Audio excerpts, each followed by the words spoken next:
Shalom, saya Angela Yosi dengan NIM 231016 PKK 4 semester 4. Di sini saya akan menjelaskan sejarah gereja abad ke-7, di mana beberapa peristiwa dalam sejarah gereja pada abad ke-7 itu yang pertama itu adalah kekristenan di Kekaisaran Bizantium Romawi Timur, di mana Kekaisaran Bizantium di bawah Kaisar Herakius menghadapi tantangan besar dari Kekaisaran Persia dan kemudian dari ekspansi Islam.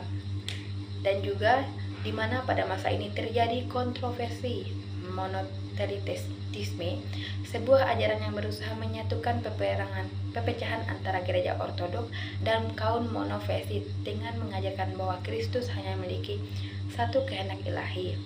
Yang kedua itu penyebaran Islam dan dampaknya bagi gereja.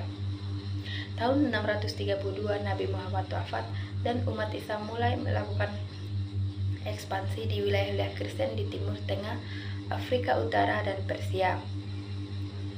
Komunitas Kristen di bawah pemerintahan Muslim mempertahankan keyakinannya harus membayar pajak khusus. Dan yang ketiga itu adalah kekristenan di Eropa Barat, di mana di wilayah Eropa Barat kekristenan berkembang di bawah pengaruh kepausan Roma dan misionaris dan Irlandia serta Inggris.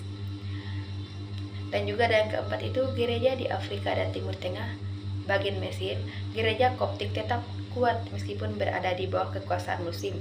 Di bagian Ethiopia,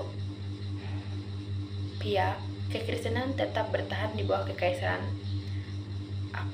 Aksum. Dan di mana pada abad ke-7 adalah masa transisi bagi gereja.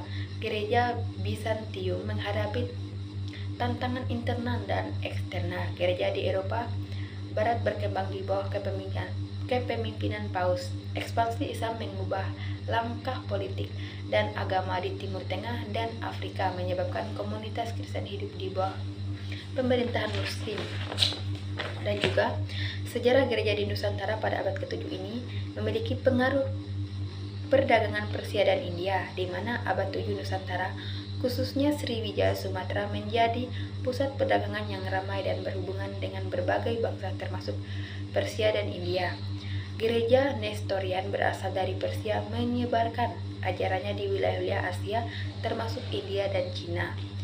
Dan juga pedagang atau misionaris Nestorian singgah di beberapa pelabuhan Nusantara seperti Sumatera atau Jawa. Yang kedua, bukti arkeologis yang berpotensi. Prestasi Nazaret di Padang Lawa, Sumatera Utara menunjukkan kemungkinan pengaruh Kristen. Yang kedua, kerajaan Sriwijaya dan Tarumanagara membuat berkembangnya gereja Kristen serta kecil masa itu. Hubungan dengan Cina dan kekristenan di Jawa Timur Timur Jauh.